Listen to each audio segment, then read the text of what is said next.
Quanto à rendibilidade do capital próprio, resulta de dividir o resultado líquido do período pelo capital próprio médio. Ou seja, trata-se de um indicador de rendibilidade que indica quanto lucro uma empresa gera com o dinheiro investido pelos sócios ou pelos acionistas. Por exemplo, se a rendibilidade do capital próprio da nossa empresa for, imagine-se, 9,5%, isto significa que para cada 100 euros de capital próprio investido, a empresa gerou 9,50 € de lucro líquido. Mas será que isto é positivo? Será que é negativo? Uma rendibilidade do capital próprio de 9,5%?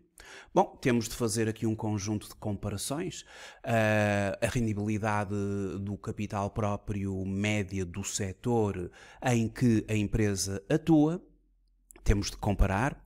Temos também de considerar o próprio custo do capital próprio da empresa e considerar, nomeadamente, as taxas de rendibilidade e investimentos alternativos.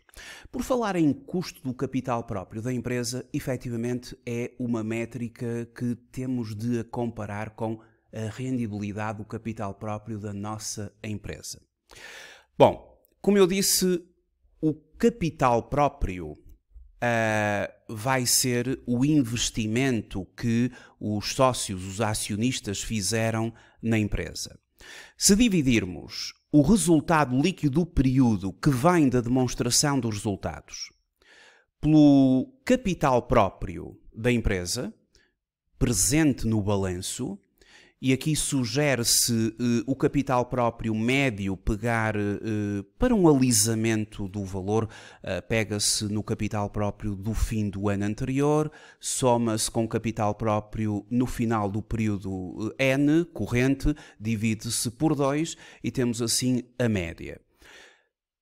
E temos neste quociente, efetivamente, a rendibilidade do capital próprio, ou return on equity. Agora, nós sabemos que os ativos são financiados por capitais próprios e por capital alheio, por passivo. É verdade que reconhecemos que a dívida financeira da empresa acarreta um custo, é explícito, o juro, as empresas têm de suportar um juro, mas o próprio capital próprio também acarreta um custo. É o custo do capital próprio. Não é explícito. Não se contabiliza. Mas trata-se daquele retorno mínimo que os investidores esperam receber pelo risco de investir na empresa. Bom, para calcular este custo do capital próprio, para depois o podermos comparar com a rendibilidade do capital próprio da nossa empresa, podemos sempre perguntar ao sócio, ao acionista, ao investidor, e ele dir-nos-á que vai fazer uma comparação com taxas de rendibilidade e investimentos alternativos e sugere um determinado valor, mas utiliza-se o modelo CAPM, de forma muito comum, o Capital Asset Pricing Model, ou modelo de precificação de ativos, para calcular aqui o custo do capital próprio da empresa. E se eventualmente a nossa rendibilidade do capital próprio superar esse custo, estamos a criar valor para os acionistas. Caso contrário, se a rendibilidade do capital próprio estiver aquém do custo do capital próprio, a empresa está a destruir valor.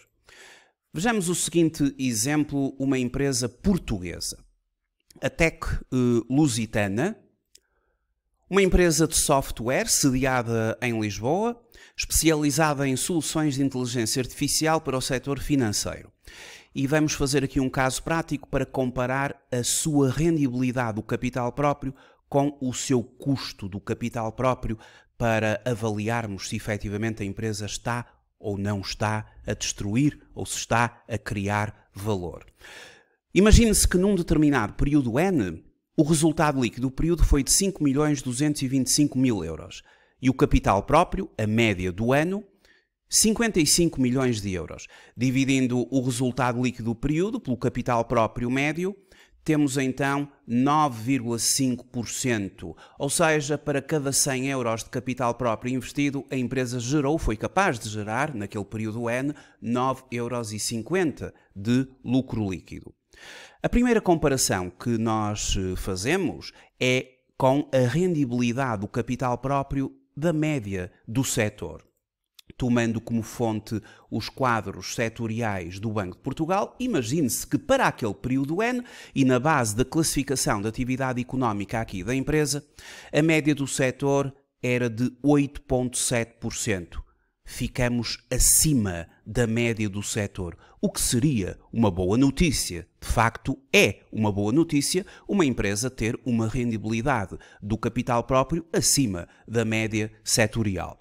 Todavia, quando avançamos para o cálculo do custo do capital próprio e utilizando o modelo CAPM, onde neste modelo consideramos que o investidor espera um retorno mínimo que é o seu custo de oportunidade para investir nesta empresa, ele exigirá uma taxa de juro sem risco, pelo menos que vamos considerar as taxas de obrigações do Tesouro a 10 anos, aqui para o contexto português, mas para poder remunerar efetivamente o seu risco acrescido, ele vai exigir um prémio de mercado, o qual vai ser também contemplado pelo produto de um beta do negócio e um beta posteriormente alavancado à nossa empresa.